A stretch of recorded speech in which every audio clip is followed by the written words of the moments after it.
Aí eu recebi uma carta falando que eu tinha 21 dias para sair do país. Então você recebeu uma carta de deportação, pelo seu processo de green card. E aí, galera, tudo muito ótimo?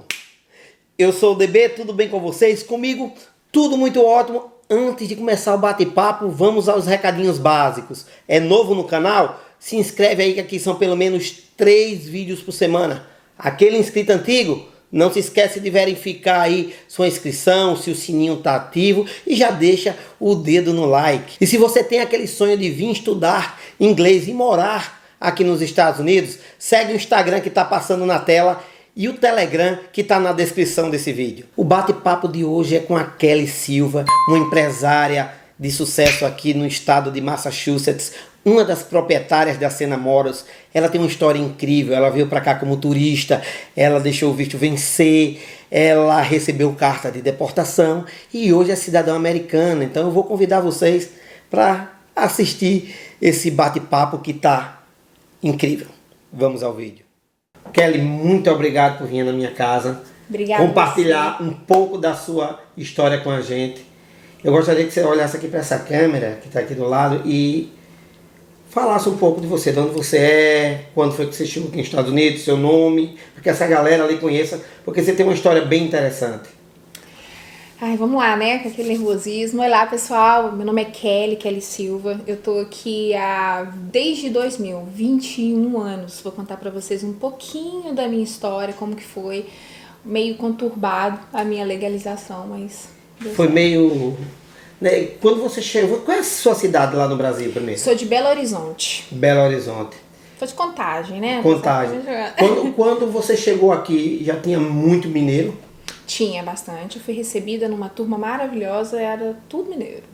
E você veio, alguém, tinha algum familiar? Quando eu vim, o meu primo tinha sido convidado pelo primo dele. E aí ele me falou, olha, que ele vem, é bem legal, né? Ele tinha ficado uns 4 meses aqui, aí eu vim.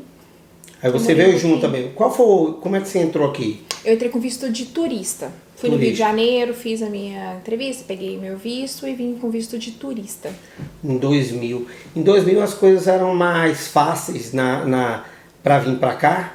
Assim, eu achei um pouco desafiador, eu achei. Pra época parecia, né, era muito difícil, a gente tinha que mandar os documentos para a imigração, né, lá para o consulado, e aí eles olhavam o seu documento, ou às vezes ele mandava o visto para você, ou eles te chamavam para entrevista. No meu caso, eu tive que sair de BH, ir lá pro Rio, eles me chamaram para fazer então entrevista. Era diferente naquela época, né? Uhum. Era diferente. Aí você entrou aqui... Você morou onde? Veio direto para Massachusetts? Vim direto para Massachusetts. Vim direto, meu primo morava com o pessoal em Boston, chegou lá, aluguei um quarto, fiquei nesse quarto com eles, trabalhando em alguns restaurantes, porque imediatamente eu fiquei uma semana desempregada, mesmo foi só conhecendo o pessoal, né? E imediatamente eles já arrumaram, todo mundo se prontificou, todo mundo ajudou. Aí eu comecei a trabalhar primeiro em uma loja de sanduíche, fazer sanduíche lá no centro de Boston, que hoje acho que ela nem existe mais. E depois eu comecei a trabalhar em um outro restaurante e aí começou a minha caminhada, minha jornada. Você ficou aqui quanto tempo da primeira vez? Assim, quando eu cheguei aqui, eu fui recebida por uma turma onde que o foco deles principal era trabalhar para poder ir embora. E eu não queria ir embora, eu queria ficar, eu já sabia. Só que eu não gostaria de ficar, é legal. Então, a primeira coisa que eu fiz foi procurar um advogado. E ninguém sabia direito consultar advogado, porque era um pouco mais raro, né, fazer isso. E aí eles me levaram para esse advogado, depois de algum tempo, eu conheci o meu patrão do restaurante na época, me levou nesse advogado, aí esse advogado me deu os caminhos, o que eu precisava para poder me legalizar. Aí ele falou, olha, você tem que estar dentro dos seus 6 meses, né, E nessa época você já tinha passado? Eu tinha passado. Quer dizer que você já estava sem status? Estava sem status. Aí ele falou, olha, você tem... Aí eu me preparei mais 6 meses. Eu tinha passado 6 meses, me preparei 6 meses e fui pro Brasil. Então eu fiquei, tipo assim, quase 1 ano aqui. Quase 1 ano. Nesse período você deixou o visto vencer e voltou pro Brasil. E fui pro Brasil. O visto não, né? A permanência. O visto era de 10 anos. É, exatamente. O visto que tá no carimbo lá são de 10 anos. Isso. Aí eu peguei e fui pro Brasil. Fiquei lá, né? Eu tinha certeza que eu ia conseguir passar. Já deixei tudo organizado. Porque aqui. Você já foi de um jeito que para entrar novamente era um risco muito grande. Muito grande. Hoje em dia, muito grande, muito isso grande. aí é um... Apesar de que, antigamente, quando você... A tecnologia não era como está hoje. Tudo, a comunicação não era imediata. Já tinha fingerprint? Não tinha fingerprint, não tinha fingerprint. Então, não era aquela comunicação, né, imediata. Aí eu fui, fiz as coisas, voltei. Quanto tempo você ficou no Brasil? 40 dias. 40 dias? Fiquei 40 dias. Aí você voou de volta para os Estados Unidos? Voltei. Mas aí, qual estado que você foi? Como assim? Você saiu do Brasil, você veio direto para Massachusetts? Não, aí fiquei na Flórida. Não, foi para Massachusetts, porque você só faz o... Você fez migração na Flórida? Migração na Flórida e passei, vim pra cá. Aí subiu para Massachusetts de novo? Vim pra Massachusetts de boa e continuei. Aí começou a trabalhar onde? Aí eu já estava trabalhando, eles já sabiam. Eu ia lá, ficar os 40 dias, pegar o meu status, voltar. Aí eu entrei com o meu status, voltei. Aí no outro dia eu já fui pro advogado. Sim, porque ele disse que você precisava estar com o seu status... tá dentro de um estado para poder aplicar. E eu tinha que ter um sponsor. E eu já tinha organizado tudo com esse chefe, né? E aí o Lauro, né? Porque aí o Lauro pegou, me ajudou, me levou de novo no advogado. Você sabia, eu tenho uns amigos aqui que chegaram em 98 e eles conseguiram se legalizar pela Dominus. Eu consegui. Naquela época era muito fácil, né? Era tipo, não sei se era como eles chamam hoje do EB3, mas os meninos se legalizaram muito rápido. Sim. Essa lei que a gente falava, que era a lei do stamp, que quando eu entrei, eles me deram uma permanência, deram um stamp, e eu tinha que só estender por mais... Eram de 6 meses, eu tinha que estender para mais 6 meses. Dentro desse 1 ano, né? Eu tinha que pegar o meu employer, a autorização de trabalho. Depois que eu pegasse a minha autorização de trabalho, eles já aplicavam pro Green Card. Aí foi um processo, assim. Aí esse restaurante que assinou pra mim, fez tudo pra mim. Era um processo bem diferente do que fazem hoje. Aí eles assinaram pra você, que você começou a trabalhar, tudo normalmente? Normal. Trabalhando lá, tava trabalhando mesmo no restaurante, fiquei trabalhando normal. Passaram-se... Você se lembra quanto eles pagavam naquela época? 182. 182? Por semana. 182 dólares por semana? Aí, pra eu poder fazer 400 e poucos dólares, eu tinha que trabalhar em 2 restaurantes. Pra você fazer 4... porque era tipo um part-time? Porque eu tinha que fazer complementação de renda, né? Aí eu ia lá e pegava. Porque esse restaurante era um centro de Boston, na parte bem de office. E aí tem um horário que é mais busy pra eles. Tinha muita gente e tal. Então eu ficava ali, fazia entrega de sanduíche na hora do almoço, essas coisas. Aí eu ficava até umas 3 horas, entrava 4 horas no outro restaurante e até meia-noite e pouquinho. Pra fazer 400 dólares por semana? 400 e pouquinho. Outros tempos, né? Ou muito, olha. Outros tempos. E o processo, como foi o desenrolar desse processo? Aí passaram-se... aconteceu alguma coisa com o meu advogado, que até hoje eu não sei exatamente o que foi, mas alguns processos feitos por esse advogado específico, eles foram retidos pela imigração. Então, foram alguns 20 ou 30 processos e o meu processo estava dentro. Aí eu recebi uma carta falando que eu tinha 21 dias para sair do país ou apresentar uma defesa. Então você recebeu uma carta de deportação, pelo seu processo de green card. Isso, mas eu tinha tudo e eu fui super pega de surpresa porque quando eu entrei, eu trabalhava no lugar certinho, eu fazia as coisas tudo certinho, minha declaração de imposto de renda, tudo certinho, eu viajava, eu saía e voltava, eu ia pro Brasil todo ano. Eu não tinha green card, mas eu tinha direito pela carta de viagem. Porque você tinha tipo um convocar, né? Que era autorização de viagem e autorização de trabalho. Fui e voltei, chegou essa carta, eu levei um susto. Aí fui no advogado, aí eu conheci um outro advogado que era o juiz aposentado na imigração. E aí esse senhor me ajudou com tudo. Ele falou, vai lá no seu advogado, pega todos os seus processos. Eu fui lá, peguei uma caixa com o meu processo, entreguei na mão dele. Ele falou, não preocupa, a gente vai responder. Aí ele respondeu dentro de 21 dias. Isso tudo dentro desse intervalo? Eu tinha pouco tempo. E 21 dias era corridos, contava sábado e domingo. Porque são os dias, não são dias úteis.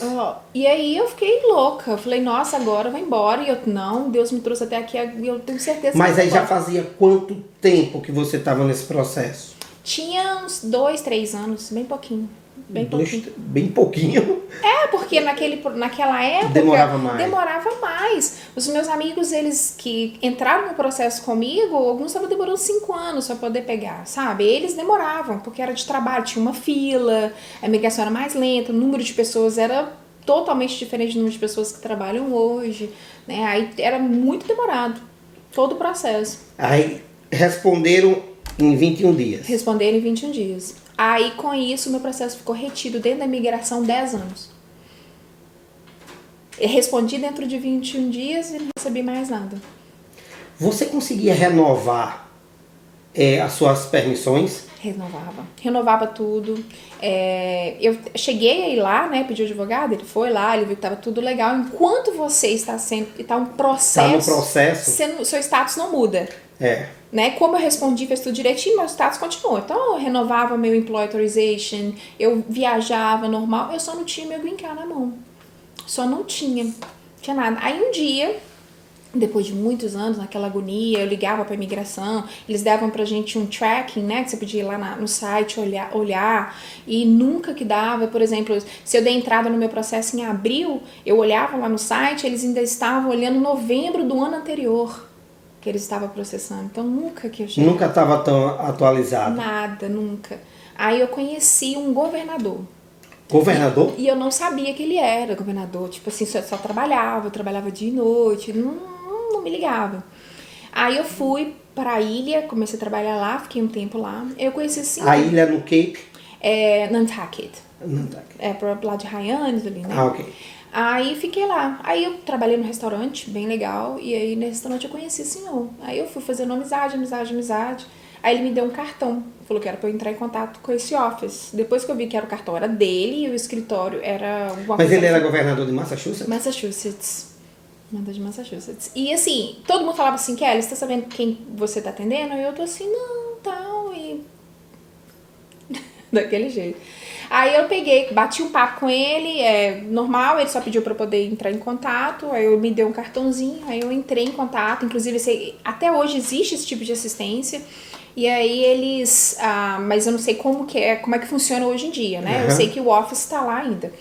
Aí eles pegaram, entraram, fizeram um three-way, ligaram pra imigração, eu tive que assinar um monte de documento pra eles poderem fazer a avaliação. Esse three-way, pra galera que tá entendendo, é um chat, é uma conversa entre os três. Via telefone. Isso. Como se a gente tivesse no Zoom hoje. Isso. Aí eles ligaram pra imigração, eu e eles, porque eles tinham que ter a minha autorização pra poder fazer isso, eu chequei tudo com o meu advogado antes de fazer as coisas. Aí eles falaram, olha, você vai receber uma carta pra poder fazer a sua entrevista, porque eu tava esperando a minha entrevista. Aí acabou que eu recebi o green card em casa. Não teve entrevista? Não teve. Aí eu recebi em casa. Do tempo que você aplicou pro seu processo até a chegada do seu green card, foram quanto tempo? 12 anos. 12 anos. 12 anos. Você ficava muito aflita? Nossa, dia e noite. Porque o meu... Dia e noite, eu não acreditava, eu não conseguia entender, porque eu tinha tudo. Eu trabalhava, eu viajava, eu fazia as minhas coisas, só não tinha o meu green card. E com isso eu não poderia pegar a minha cidadania, não podia fazer nada. A gente... Às vezes fica difícil das pessoas que nos assistem entender, mas são datas e números que a gente nunca esquece. Tipo, o meu processo foi 2 anos, 4 meses e 5 dias. Desde a data da aplicação. Porque a gente fica tanto naquela assim, na ansiedade. Eu imagino esse tempo todo. Quando saiu, você já era casada? Eu era casada quando saiu. Tanto que aí, quando meu esposo, quando eu peguei o green card, né, que foi uma emoção incrível. A minha primeira viagem com o green card, eu sonhava toda noite que meu green card não ia funcionar quando eu voltasse e eu não tinha minha carta de viagem. E aí era de tanto que eu tinha receio, sabe? Eu ficava, meu Deus, não é possível. Como se não fosse verdade aquele cartão. Era incrível pra mim. Eu ficava olhando para aquilo, falando, não acredito, demorei tantos anos pra ter uma emoção muito grande. Aí quando chegou o meu green card, foi uma festa, meu esposo ficou extremamente feliz, todo mundo muito feliz. Você já era mãe? Eu já era mãe. Você tem quantos filhos? Tenho 2. Tenho um menino de 16 e uma menina de 6. Aí, quando eles chegaram, seu esposo, Ele é daqui, dos Estados Unidos? Não, ele é brasileiro. Ele é brasileiro. É de Minas também? Não, ele é do Sul. Do Sul. Ele é de Criciúma. De Criciúma.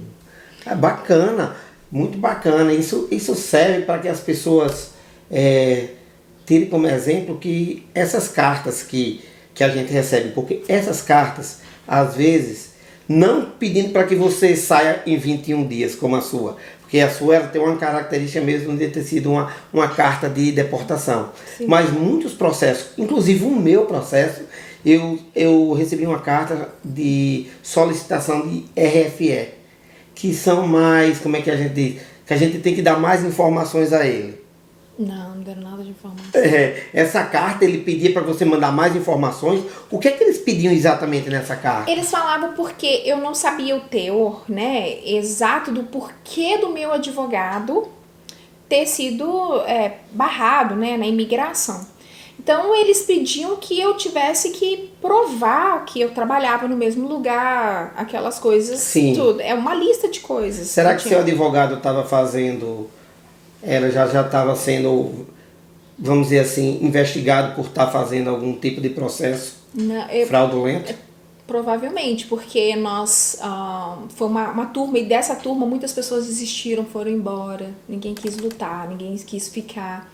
Em momento nenhum você disse não. Não, eu tinha certeza absoluta que ia dar certo. Por mais que fosse... Você tinha duas certezas. A primeira foi a certeza de voltar depois de ter ficado aqui sem status apenas 40 dias. Que depois que você entrou aqui, tudo tinha que dar certo. Tudo tinha que dar certo. Tudo dar certo. E a certeza que meu green card ia vir. Certeza. Tanto que eu me emociono muito, porque quando eu me legalizei, a minha cidadania foi incrível. Você fez a cidadania com quanto tempo? Acabei de receber. Sério? Até me emociona, pessoal. Não, don't worry. Essa cadeira aí, a galera, quando começa a contar a história, começa a se emocionar. Você fez a cidadania, a entrevista há pouco tempo? Foi. Eu apliquei antes da pandemia e só chegou agora. Tipo assim, não, claro, né? Antes da pandemia, depois veio, eu fui lá, fiz, mas eu só tô esperando meu passaporte chegar. Só tô esperando, já apliquei, já fiz tudo, mas é só pro correio entregar. Mas sabe, eu vou lá todo dia no correio. Pra Quando você recebeu seu green card, ele era de quanto tempo? 10 anos. 10 anos. Aí eu demorei pra poder aplicar. Todo mundo falou, poxa, por que você custou pra pegar o green card? Na hora que você pega o green card, você tem um período. 5 anos. Por que você não aplicou pra sua cidadania? Eu falei assim, esperei até o último segundo, fiquei segurando, aproveitei, não sei, eu deixei. Eu penso, assim que eu entrar já nessa janela de poder aplicar, eu vou aplicar. Bom, meu esposo, todo dia ele checa. Já acho que agora dá, ou agora não vai, todo dia eu não. Eu ainda passei pro meu esposo com o green card. Passei o processo pra ele, eu legalizei o meu esposo através do meu green card, eu nem fui cidadania. Porque demora mais quando é através do green card, né? O Obama deu uma brechazinha, ele deu como se fosse um tempo hábil, como se fosse o mesmo, ele deu um bullet, eu sei. Negocinho. Isso no governo do presidente Obama. Isso, aí eu peguei. Na época aplicou para ele. Apliquei e imediatamente ele fez, ele já tá quase legalizando, fazendo a cidadania dele. Oh, coisa boa, que coisa boa. Eu vejo que você fica muito emocionada, mas o sonho do imigrante não é carro, não é casa. Você sabe que tudo isso a gente consegue.